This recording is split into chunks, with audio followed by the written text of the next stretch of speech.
तुम्हें नई भाषा सीखने का एकदम से शौक हो गया है। एक साथ कितनी सारी चीज़ें सीखने का शौक हो जाता है। देखो, जो भी नई चीज़ सीखना चाहते हो उसमें कोई बुराई नहीं है। लेकिन इस वक्त जब तुम इतने व्यस्त हो तो उसे क्यों सीखना चाहते हो, इस पर ध्यान देना। ऐसा भी नहीं है कि वो कोई तुम्हारा बहुत बड़ा शौक है, उससे बड़े बड़े शौक है तुम्हारे। तो उन सबको छोड़कर और इतने काम में व्यस्त होते हुए इस वक्त अगर उसे सीखना चाहते हो तो क्यों, ये ज़रूर जानने की कोशिश करना। तो मैं बस ना तुम्हें सतर्क कर रहा हूँ।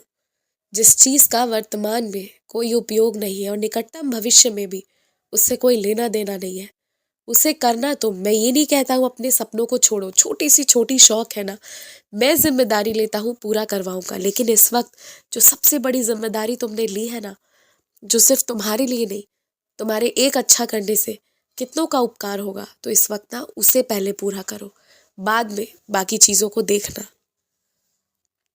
और एक बात कहूँ, तुम्हारे गले में मेरा या किसी भी देवी देवता का सोने का लॉकेट हो, फिर चाहे वो प्लास्टिक का हो, फिर चाहे वो चांदी का हो, वो फिर चाहे सोने की चेट में हो, चाहे चांदी की चेट में हो, या फिर चाहे किसी धागे में हो, इससे कोई फर्क नहीं पड़ता।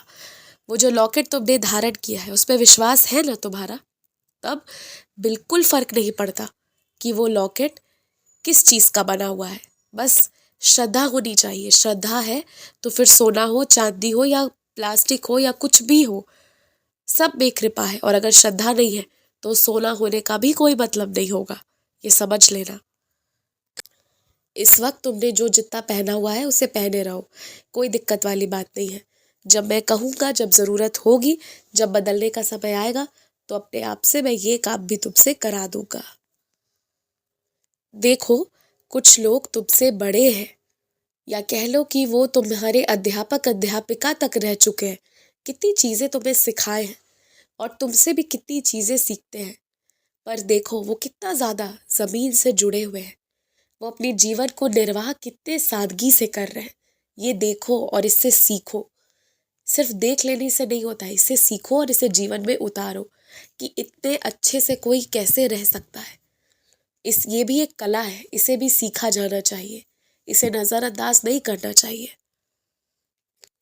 बुरा ना मानो तो एक बात कहूँ, गुलाम भी वही बनता है जो गुलामी करना चाहता है।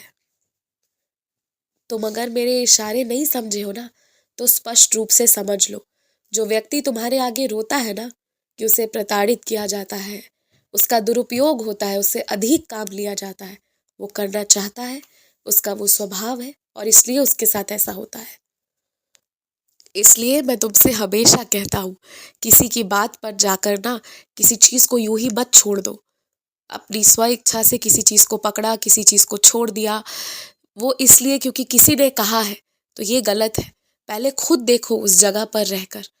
कुछ लोग जो शिकायत बहुत ज़्यादा करते हैं ना कि उनके साथ ऐसा होता है, वैसा होता है, कभी घर की कभी बाहर की, उनके स्वभाव में वही रहता है। अगर उन्हें आज़ादी दे दोगे ना, उन्हें मालिक बना दोगे ना, तो वो अपना सारा व्यापार डुबा देंगे और सारे लोगों को डुबा देंगे, क्योंकि वो उस तरह से कर ही नहीं पाएंगे अपना काम, अपना जीवन जी ही नहीं पाएंगे उस तरीके से।